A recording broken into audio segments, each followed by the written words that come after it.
അവിടെയുമുണ്ട് രമേശ് ചെന്നിത്തല, എവിടെയുമുണ്ട് രമേശ് ചെന്നിത്തല. എന്തുകൊണ്ടാണ് ഇങ്ങനെ പറയുന്നത് എന്ന് തന്നെ കോൺഗ്രസ് രാഷ്ട്രീയത്തെ മുന്നോട്ട് നയിക്കുന്നതിൽ, UDFനെ മുന്നോട്ട് നയിക്കുന്നതിൽ നിർണായക ഇടപെടൽ നടത്തുന്ന നേതാവായി രമേശ് ചെന്നിത്തല മാറുന്നു. UDFന്റെ മുഖ്യമന്ത്രി സ്ഥാനാർത്ഥി ആര് എന്ന ചോദ്യത്തിന് ഇതുവരെ ഉത്തരം UDF ഔദ്യോഗികമായി നൽകിയിട്ടില്ല. എന്നാൽ അനൗദ്യോഗികമായി വരുന്ന സൂചനകൾ ഉണ്ട്. അതിലൊന്നാണ് ഇന്ന് ദില്ലിയിൽ നടന്നത്. കാണാം ആ ദൃശ്യങ്ങൾ.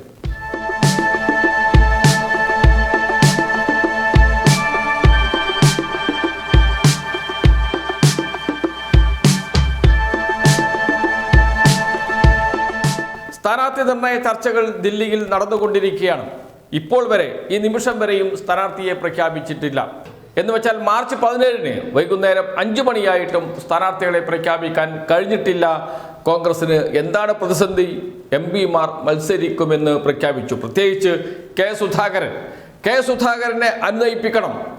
ഒരു നേതാവിനും കെ സുധാകരന്റെ അടുത്തേക്ക് പോകാൻ കഴിയുന്നില്ല. VD സതീശൻ പോയാൽ എന്താണ് നടക്കുക എന്ന് പ്രത്യേകിച്ച് പറയേണ്ട കാര്യമില്ലല്ലോ. ഇനിയിപ്പോൾ KC വേണുഗോപാൽ പോയാൽ തന്നെ കടക്ക് പുറത്ത് എന്ന് പറയും കെ സുധാകരൻ എന്ന കാര്യത്തിൽ സംശയമില്ല. AICCയുടെ ഏത് നേതാവ് പോയാലും കെ സുധാകരനെ അനുനയിപ്പിക്കാൻ കഴിയില്ല.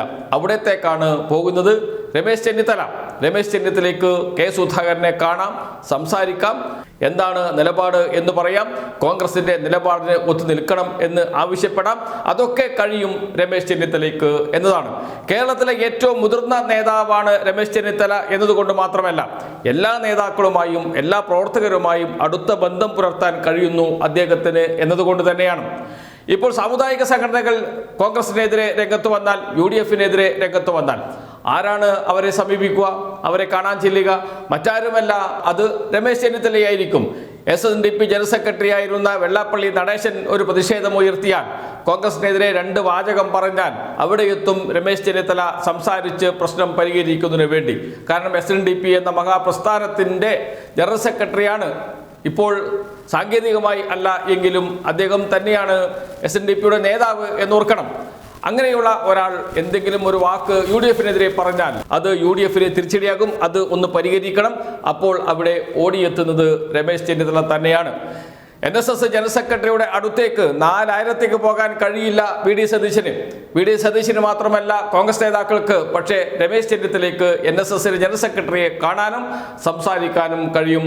അത് സഭാ നേതാക്കളാകട്ടെ, വിവിധ സമുദായ സംഘടനാ നേതാക്കളാകട്ടെ, അവരോടൊക്കെ സംസാരിക്കാനും അവരെ പോയി കാണാനും അവരുടെ ആവശ്യങ്ങൾ കേൾക്കാനും സർക്കാരിൻ്റെ അതല്ലെങ്കിൽ പാർട്ടിയുടെ മുന്നണിയുടെ കാര്യങ്ങൾ സംസാരിക്കാനും ഒക്കെ കഴിയുന്ന നേതാവാണ് രമേശ് ചെന്നിത്തല എന്നതാണ് കാര്യം.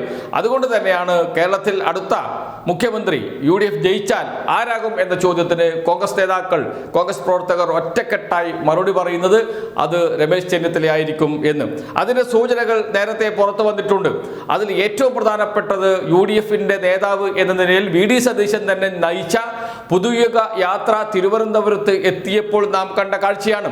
തിരുവനന്തപുരത്ത് എത്തിയ പുതുയുഗ യാത്ര വേദിയിലിരിക്കുന്നത് രാഹുൽ ഗാന്ധി അടക്കമുള്ള നേതാക്കളാണ്, കേരളത്തിലെ ഉന്നതരായ കോൺഗ്രസ് നേതാക്കളാണ്. അവരൊക്കെ വേദിയിലുണ്ട്. അപ്പോൾ രമേശ് ചെന്നിത്തലയുടെ പേര് വിളിക്കുമ്പോഴാണ് ഏറ്റവും ഉറക്കെ കയ്യടിയും മുദ്രാവാക്യം വിളിയും ഉയർന്നത് എന്നോർക്കണം. രമേശ് ചെന്നിത്തലയ്ക്ക് സ്വാഗതം പറയുമ്പോൾ, പ്രാസംഗികർ രമേശ് ചെന്നിത്തലയുടെ പേര് പരാമർശിക്കുമ്പോൾ ഒക്കെ വലിയ കയ്യടിയാണ് വേദിയിൽ നിന്ന് രമേശ് ചെന്നിത്തലയ്ക്ക് ലഭിക്കുന്നത് എന്നോർക്കണം. അതോടൊപ്പം രമേശ് ചെന്നിത്തല പ്രസംഗിക്കാൻ എഴുന്നേറ്റപ്പോഴും കയ്യടിയും മുദ്രാവാക്യം വിളികളും കൊണ്ട് പുതുയുഗ യാത്രയുടെ സമാപന സമ്മേളനം മാറി എന്നോർക്കണം.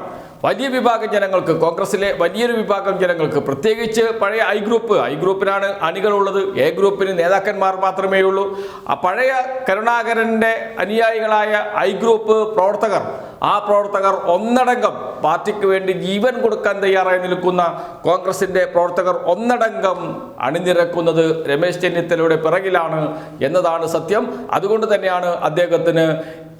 തന്നെയാണ് അദ്ദേഹത്തിന് രമേശ് ചെന്നിത്തലയ്ക്ക് വിവിധ വിഭാഗം ജനങ്ങളുടെ പിന്തുണ ലഭിക്കുന്നത്. ആരുമായും സംസാരിക്കാനും കോൺഗ്രസും UDFും എപ്പോഴും പ്രതിസന്ധിയിൽപ്പെടുന്ന ഘട്ടങ്ങളിലൊക്കെ അവിടെ ചെല്ലാനും അത് പരിഹരിക്കാനും കഴിയുന്നത്. അതുകൊണ്ട് തന്നെയാണ് കോൺഗ്രസിലെ മഹാഭൂരിപക്ഷം പ്രവർത്തകരും പറയുന്നത് UDF ജയിച്ചാൽ മുഖ്യമന്ത്രി രമേശ് ചെന്നിത്തല തന്നെ ആയിരിക്കണം എന്ന്.